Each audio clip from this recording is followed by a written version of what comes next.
Hey there YouTube. Today I want to show you all this 2002 Toyota Prius with 107,000 miles. This is a fairly rare car.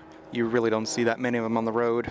There wasn't a huge production, nor did it really sell very well, because this generation Prius existed during a time when gas barely peaked over $2 a gallon, and so people thought, what the hell was the point?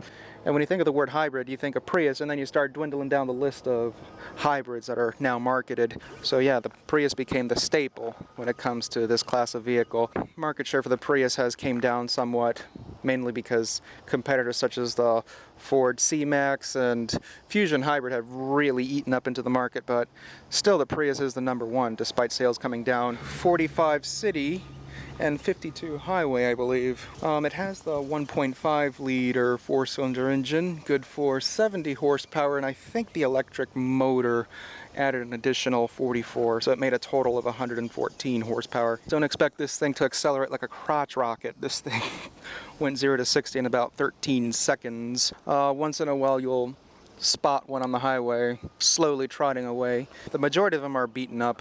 This one is a pretty nice example. The car does ride on 175, 65, 14s. These things are tiny. Look at those rear drum brakes too. They're like toys.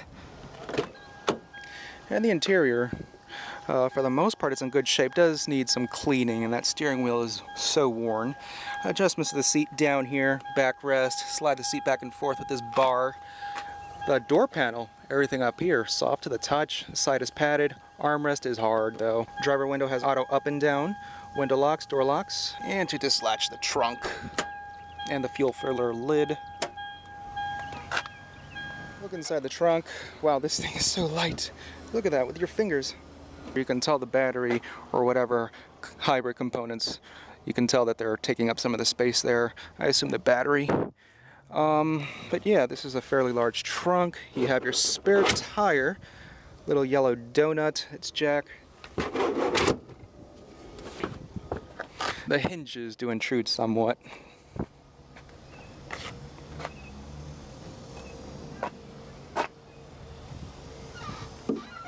My gosh, that thing is so lightweight. Lock, unlock. Panic isn't back. And this thing should have a silent startup, and the gas engine would probably kick on. Oh, the engine kicked on already. Check engine light is on. Alright, this will be a fairly easy tour. There's really not a whole lot to say, but you're going to be surprised by a few aspects about this car when comparing it to the current generation Prius.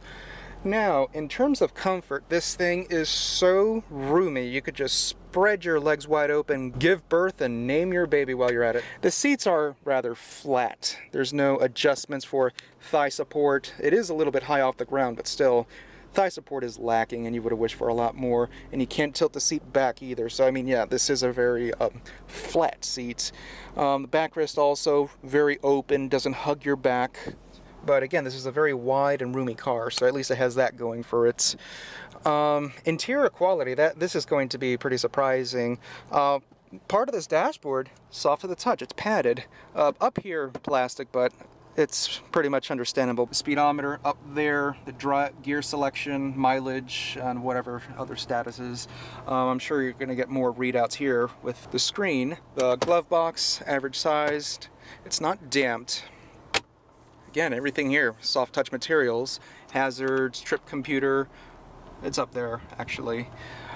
Radio controls, cassettes, I'm not sure if there's CD. Okay, yeah, there is CD down here. Single disc it seems. The climate control, dummy proof. Let me see if I can get the map going, the navigation. Needs the nav disc. It's not working right now. But yeah, the car does have navigation. Ashtray. No smoking. This previous owner never smoked, hence the pretty good condition of this interior. And now check out this center console over here. Very low and useless. You really can't rest your arm. I don't know why they even bothered making this padded. Yeah, the dual cup holders here, if I can get it open. Very stubborn. Yeah, it's a little bit pointless. This would have made more sense if it were like a slide-out tray. Yeah, you can lift this up over here. Not really sure-footed and jiggly, but yeah, you have some pretty good storage in the center. This should have been a lot higher, or at least they could have made one that folded on the side of the seat because your arms are just dangling here. Steering wheel, nicely thick. Cruise control, instrument speed wipers, headlamps. Check out this erected penis looking shifter. It's very odd. Bring it down and you're in drive and in reverse. Yeah, it just feels so weird, and this zipper is so out of place. But yeah, this car is paired to a CVT. The steering wheel tilts, does not telescope. The power mirrors and panel dim function. The headliner is like a bulletin board. The dome light, oh shit handles are stationary.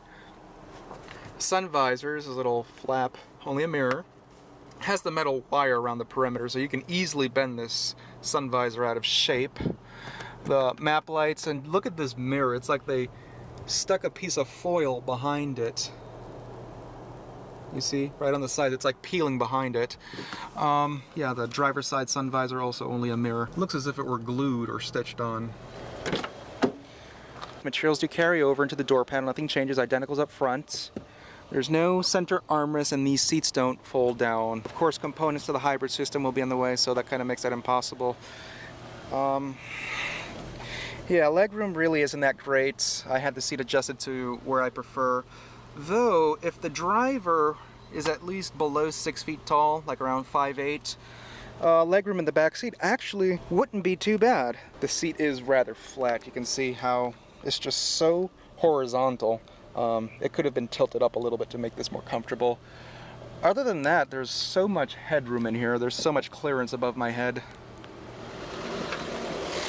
1.5 liter, just churning away. It's running smoothly though.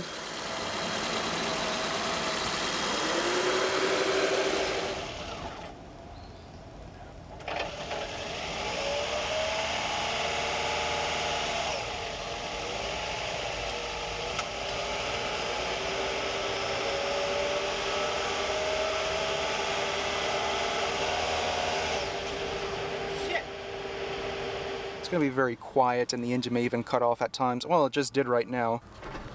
Yeah, I just had to accelerate it to get it on. Yeah. Not a whole lot to listen to.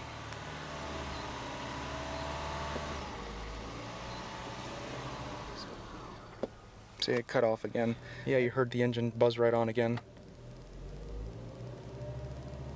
It's very quiet. Not much more to listen to. Anyways, guys, I just wanted to give you all a little tour of this Prius. Very rare to find one, and this is the first ever tour of a first generation Prius that I've ever done. You know, I'm not a huge fan of the Prius, and I think I've made that message very clear in the past, and that's no surprise to you guys. I feel that you can get your hands onto something that's also pretty damn fuel efficient, does over 40 miles a gallon, better looking, has a more spirited drive, and for a little bit less money in some cases. I don't have to deal with the complications of a hybrid powertrain, and even so the batteries. I don't think I need to explain any further. So I hope you guys got a good feel of it, and that you all enjoyed this tour.